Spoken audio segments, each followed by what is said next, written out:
So, what if your car is being recalled and there is no remedy? Today, we're going to take a look. Stay tuned to the special Car Corner edition of Prudent Money.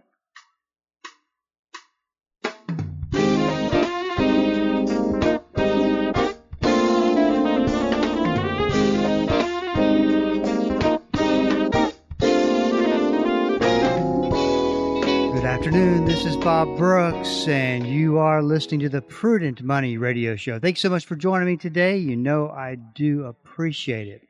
Well, if you got a question for me, you can always go to the website at www.prudentmoney.com. Send it in. I'll get you taken care of. If you got a question for Tony Joe, you can also send it to that email address as well. However, leave as much information as you can because we see that happen, Tony Joe. Someone sends in, I got a car problem. They summarize it in 2 sentences, and you go, well, what's this question? Then what's the answer to this question? Right. And always information that is needed. Yeah, year, make, model, and submodel maybe, and mileage. It's always important because I got to get a visual of the age of this car. So you can go to prudentmoney.com, send it in. We'll get you taken care of. Tony Joe, how are you doing today? I'm hanging on. Only a few more weeks until training camp. I'm hanging on. Are you okay? Man, this time of the year, it's always, I get worn down, and, I don't know what's going to happen first.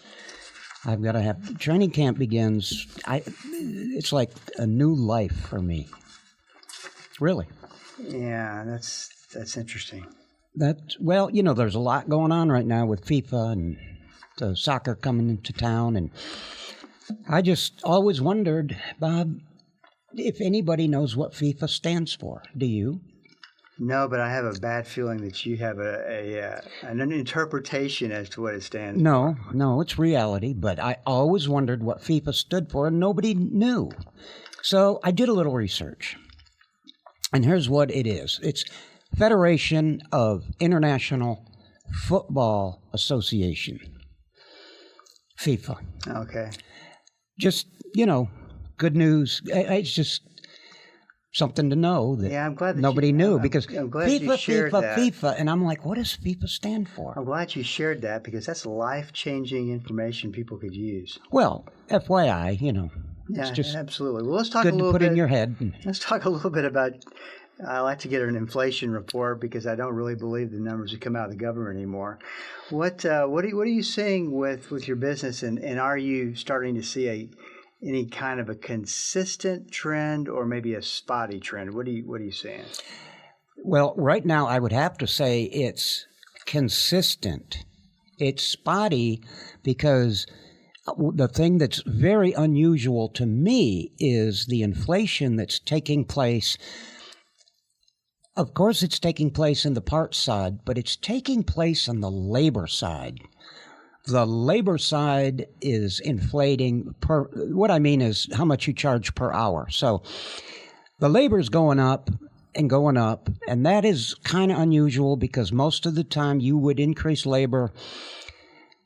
Your labor rates may go up every couple of years just to keep up with, the cost of living. But now the labor rates are going dramatically high, and it's happening more and more than just, it's happening sometimes every 4 months you'll see labor rates increase. So that's kind of interesting as long as I've been around, which is, a long time. You might say that, but the word dinosaur comes to mind. Thank you, Bob. I knew you would have to chime in there, but I haven't seen this happen ever before.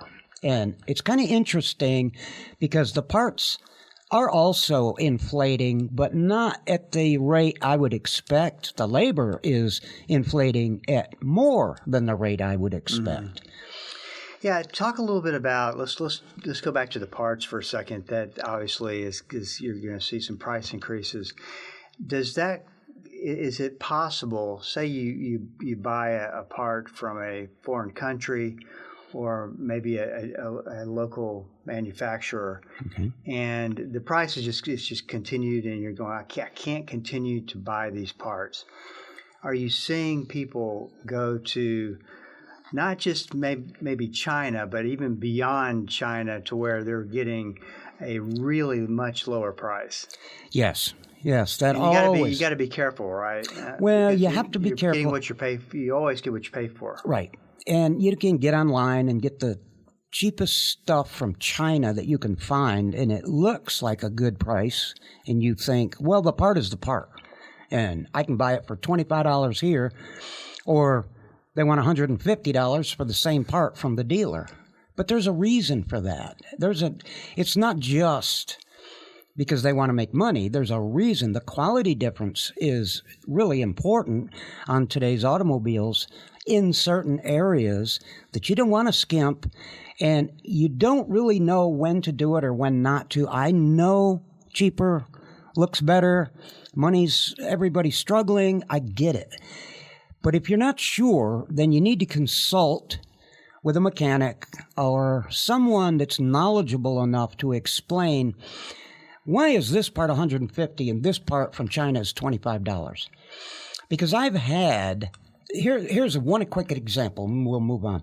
I've had people bring me, the one that comes to mind, Bob, is the window regulator that you would take the window glass out. The power window is broken. So you're going to take the glass out and you're going to replace the window regulator. Right. That's the part that the glass rides on, and it goes up and down inside some channels.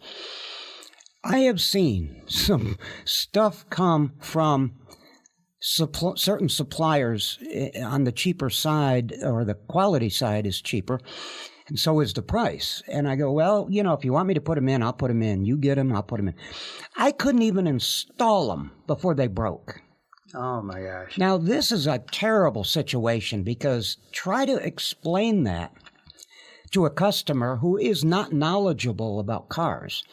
So they're going to say, well, you broke it putting it in. Well, yeah, I did. But, the parts are so cheap. The metal that it's made of, the cables that hold this thing together, they're so cheap that you try to twist and turn to get it in there like you always have to. And either the welds will break or the stud will break off. Certain things break before you can even install it. And this is a situation where they bring the part to you and say, right. That's why that's why my prices are, most independents are going to feel the same way. You buy the part from me. Yes, it's going to cost more, but it's going to be a quality part. Why? Because I don't want to have to do it 3 times. So do you have a policy that you, for the most part, most situations or all situations, you don't take? No, I will put in customer provided parts, but I always now make sure they know up front. There's no warranty on these parts. See, here's the interesting part that I'd like to convey. Oh, there's no warranty? Not Is that what if you just they said? bring me the part. Oh, The warranty okay. is on the labor for the workmanship, but there is no warranty on the part. Oh, okay. If that Really? part that you bought online breaks, then you'd have to buy me another part online, and I'll install it, but I'm going to charge labor. And then you take this part and try to send it back to China and get your money back. That's Oh, okay. I see. that's I see how what- I that see what you're situation saying. would work. Now, I will say this. You don't want to use cheap parts, because if you break cheap parts like that, or they break really easy, your reputation is going to be, hey, you think, wow, he had to fix this window 3 times this year to make it Right, work. right. Well, you know what? No mechanic, no independent auto shop wants to have that reputation. So most people that I know will not put on customer provided parts. But there's a reason for that, and the cost of the part may be more expensive, but here's the thing that people don't realize. If I sell you this part and I install it and it breaks, guess what? You bring it back to me, I fix the whole thing for free, including the part. Right. That profit margin also includes, a lot of times what people don't realize is the profit margin on that part also covers what you would think of as insurance. Because if you buy your own part, there's no warranty on it. But if you buy it from me, I'll not only pick out the part that I want, the good one, and install it. And the benefit for you is that I don't want to have it break later either. I don't want to so do you're it. going to do everything possible. I want it fixed right the first time. I don't want you to have any more trouble. Everybody's happy. But you can't do that with some of these cheap online parts. So obviously, dealerships are always going, for the most part, always going to be more, in normal times, expensive than independent shops. By policy, they can only use the manufacturer. Buick can only use Buick. So are you seeing that that's the space, the gap between what you charge and what a dealership charges grow faster during inflationary times, or they're kind of going up? You see what I'm saying? They're kind of going up at the same rate. No, I see the gap widening in favor of the independent. Okay. Right. So to answer your question is the dealerships, in my opinion now, because I've seen some of the estimates that come from a dealership, and I understand they have to use dealership provided, they have to use manufactured parts, and they're a dealership, and they're going to use all GM, and that's fine. But some of the, I can't understand the estimates they give people and the amount of money that it's going to cost them to have their car fixed. Borderlines on ridiculous in some cases. So I don't know how to handle this situation. I know what I charge per hour and what I charge for parts. Beyond my roof, there's a lot going on out there that I don't understand how they get by with it, but they do because they're all doing car repairs. You know, one of the things that we like to do, and we don't do it for every car that goes into a recall, but the stories that we really feel like you need to know about, we make sure that we communicate that to you, because there are some recalls, and we've seen this with the Takata airbags, which you and I have talked about many years ago. We talked a lot about. It was a significant story that you really needed to stay updated, which we do keep you updated on the program as far as getting that replaced. This newest recall is on over 1 million cars, and it is the Jeep Gladiator and Wrangler.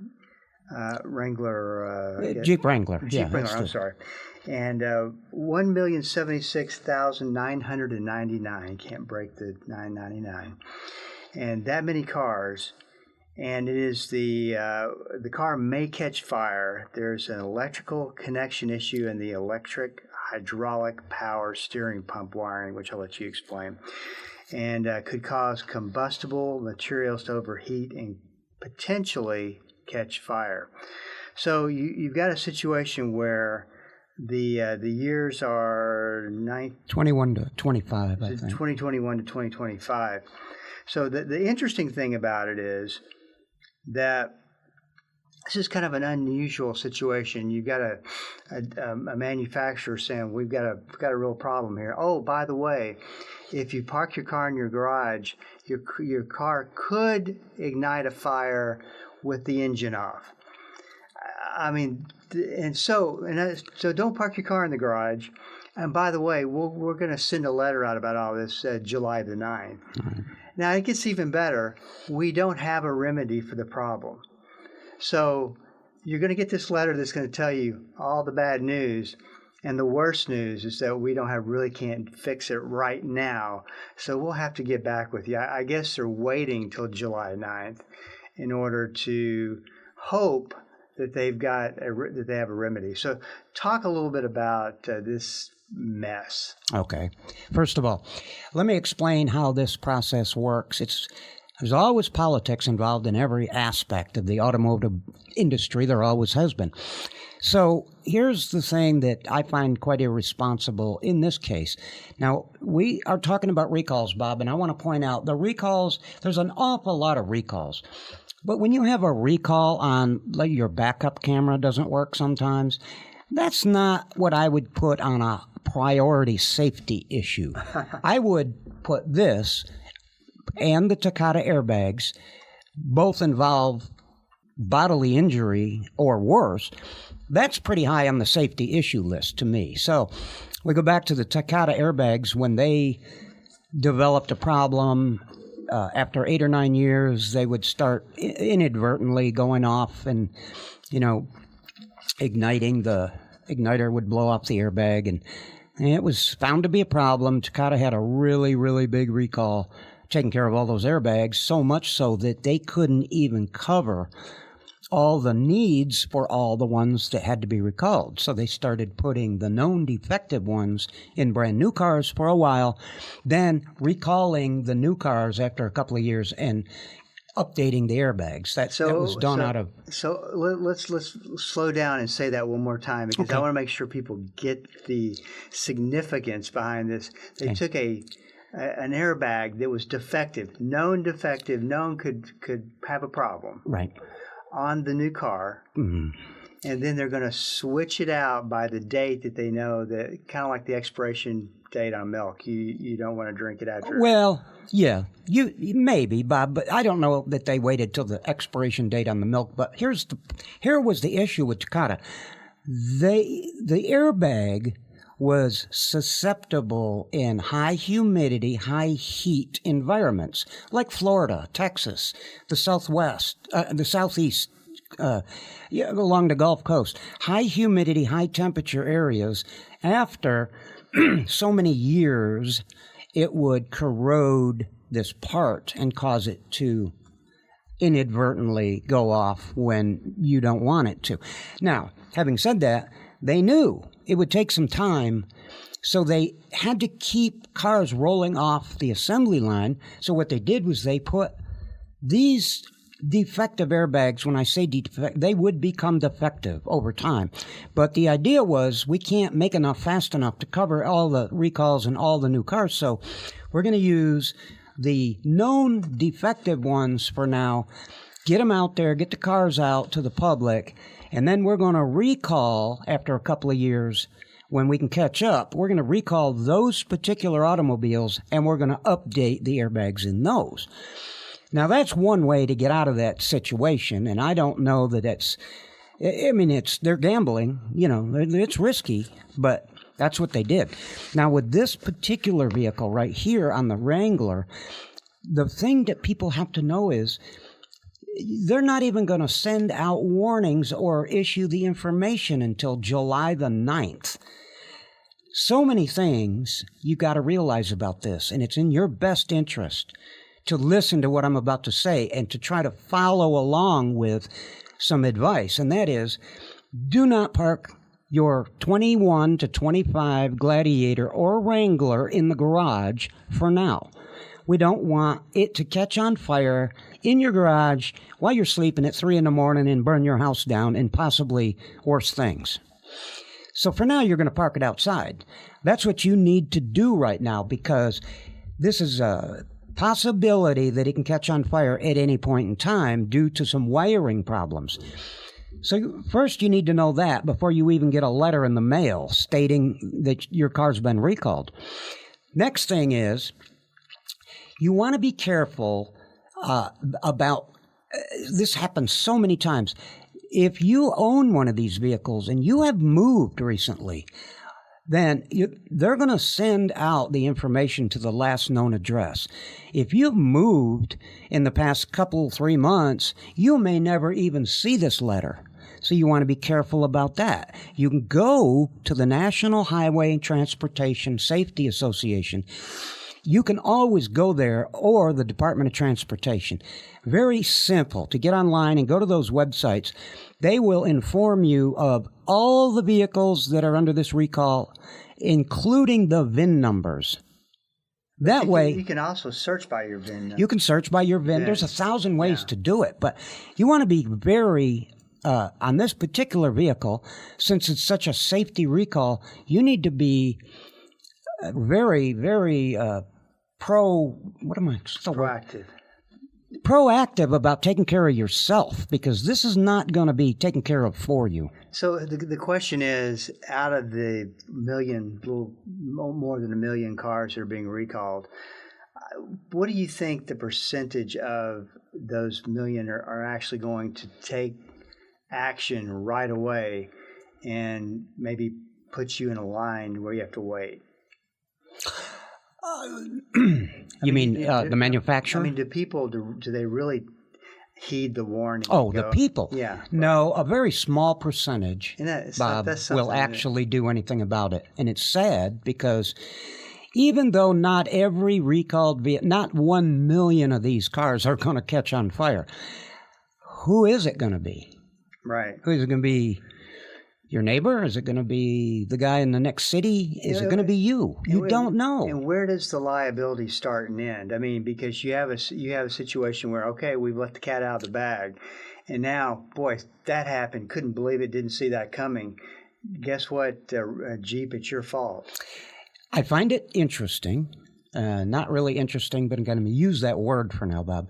I find it very interesting that they already know this problem exists. And it states right in the information that we're looking at that they will not be notifying anybody until July the 9th. No letters are going out till July the 9th.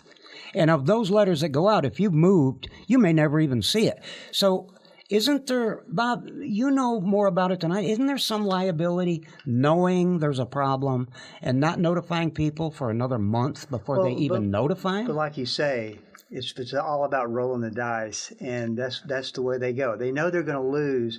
They know they're going to spend X amount of dollars on liability issues, right, probably. And so they budget for it. Right. Well, and that's good, because that makes me ask the listeners that are listening right now that happen to own one of these vehicles, since they're going to take a gamble and say, yeah, we're going to lose. It's kind of like collateral damage. Yeah, we're going to lose some, but we can cover it. And yeah. You want that to be you, or do you want to take some action now and get on the ball and look this up and make sure you protect yourself and your family? You know, give a good example. They're just like the debt collection industry. They know, debt collectors know they can go out and hammer people, break the law, just over and over and over and over. And probably only 10% of them, 10% of those consumers will take legal action against them. So they're going to win the other 90%, and they're going to pay for the other 10% out of pocket, no problem. It stinks. Is that how that works? It stinks, see? But that is Dean Malone, who's telling the program many, many times, and he was an attorney, always was suing debt collectors. And he says, just a racket. He goes, they expect there's going to be a certain percentage that are going to go to court because they broke the Fair Debt Collection Practices Act. So they do it on purpose, even though they know they're going to win 90% of the time. Because it's more effective to threaten somebody and scare them into doing to taking the right choices. But yeah, this is I was thinking about you and I, because you and I were talking about this earlier. Why are they waiting till July 9th? It could be probably a good majority of it is public relations management. PR management, trying to manage this as easily as possible. But I originally heard about this on U.S. World News and Report. World News Tonight. Yeah, and it's at 5:30. And Bob, boring. Nobody's going to live. You're a money guy, so you watch that show, but that channel. But I don't. I wouldn't. Interesting thing, I will admit. You brought this to my attention today. I didn't even hear about it. Yeah, it's because and I listen 24/7. You're losing a step. No, I'm not losing a step, but hopefully they will announce this in more than just that financial channel that you watch. It's not a financial channel. Boring. Okay, so if you want to get more information about this, and as we're talking about, you can actually enter your VIN. That's the thing. It's so simple to rectify these problems. Go to nhtsa.gov, and you can also go to recalls.mopar.com. And there's also there's a number that you can call, and I'm sure get some of your questions answered as well. So there's places to go, resources that are out there that are believe me, they want to see this problem go away quicker than you do. And by the way, one thing before we go real quick, you mentioned recalls Mopar. That's only because we're particularly talking about Stellantis, the Jeep and the Chrysler. Yes. But you can go to that same thing with GM, Ford, Chrysler. It doesn't matter. Right. All kinds of things. a person could be proactive. Good stuff. This is Bob Brooks, and you have been listening to the Special Car Corner edition of Prudent Money. If you got a question for me, please go to prudentmoney.com and send it in, because we are all out of time. When we do meet again next time, keep the faith and have a good rest of the day. That's all the time we have for today. Questions or comments for Bob, or to find out more great information like what you've just heard, visit www.prudentmoney.com. Be sure to join Bob Brooks again for the next edition of Prudent Money.